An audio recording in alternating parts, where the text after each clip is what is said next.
Alright, so my name is Aaron. I'm Scott. I'm Nathan. I'm Kevin. And today we're going to be presenting our winter formal at the Hacienda.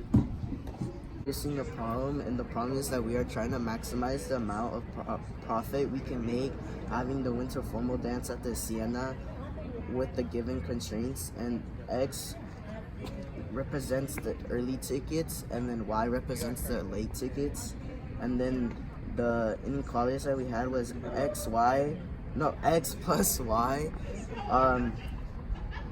less than or equal to 150, and 150 is the maximum tickets we were trying to sell, and then 40x plus 60y is greater or equal to 2,500, and that is the minimum we're trying to sell of tickets, and then x greater than 2y is the amount of early tickets we need to the amount of early tickets needs to be double more than late tickets. To what Kevin was saying, we used all these equations and we put them onto a graph, and as you can see, the red line represents x plus y is less than or equal to 150. The blue line equals y is less than or equal to 1/2 x, and this green line right here represents 40x plus 60y is greater than or equal to 2,500. And all these lines together create this little area which is called the feasible region. This is all the combinations that we can use, or and all the equations that we can create to gain our profit back from the Hacienda. Alright, so when Nathan introduced the feasible region to us, we knew that was the feasible region because of like all of the intersections from the equations Kevin introduced to us originally. Even though like we can see those intersections on the graph, they're not accurate because like I don't know, we just graphed it by hand. So in order to find like the accurate like ordered pair, we did substitution with our equations. So we turned the inequalities to equations. So y became y equals 1/2 x, 40x plus 60y equals 2,500. So we solved for the point of intersection by substituting y equals 1/2 x into this equation, so 60y. We did distributed property, then we went all the way, and we got our final coordinate of 250 divided by 7, 125 divided by 7. So this was our ordered pair for like one of the intersections. Then our next intersection we solved for, we did the exact same thing. We did substitution with y equals 1/2 x. We substituted into this equation, x plus y equals 150, and we got an ordered pair of 150, and we know these ordered pairs for the intersections are correct because when we look back on our graph, they're like around like where we graphed them originally. Alright, so now moving on to maximum profit. But before I get into like the maximum profit we were able to make at the Hacienda, I'll introduce the minimum profit we're able to make.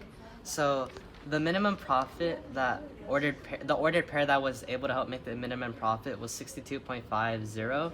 So I knew this value was going to be like, I knew this ordered pair was going to help like contribute to the, minimum profit, because out of like the graph lines we made, it was like the point like that was at the bottom like all the way to the left, so you knew like those values were going to be small, so that means they were going to give us like a low value, and that was correct because when we substituted this coordinate value into our equation, 40x plus 60y is greater than or equal to 2,500. We got 2,500, which is the bare minimum of what we had to make. So moving on to the maximum profit we found, like based off in the previous one where I introduced my calculations for the point of intersections, I used those values in order to find the maximum profit, such as 0, 150, and 149. So with 0, 150, we got the maximum profit of $9,000, which is obviously a lot. So that was our highest maximum profit out of like all the values we made. Then for 149, we got $6,940, which is less than 9,000. So to recap, we were able to find these maximum profits by using these coordinate pairs from the point of intersection on the feasible region, and all we did was substitute them into the equation of 40x plus 60y is greater than or equal to 2,500, because that equation represents like how much each ticket costs for early tickets and late tickets. So in conclusion, The maximum profit JOB can make at the Hacienda venue is $9,000, with 150 late tickets sold at $60. JOB can make a $9,000 profit. The maximum amount of profit that can be made is if 63 early tickets are sold at $40, making a $2,500 profit. For the minimum profit, we got a fraction of a ticket, but a fraction of a ticket can't work, so we round it up to 63 instead of 62.5.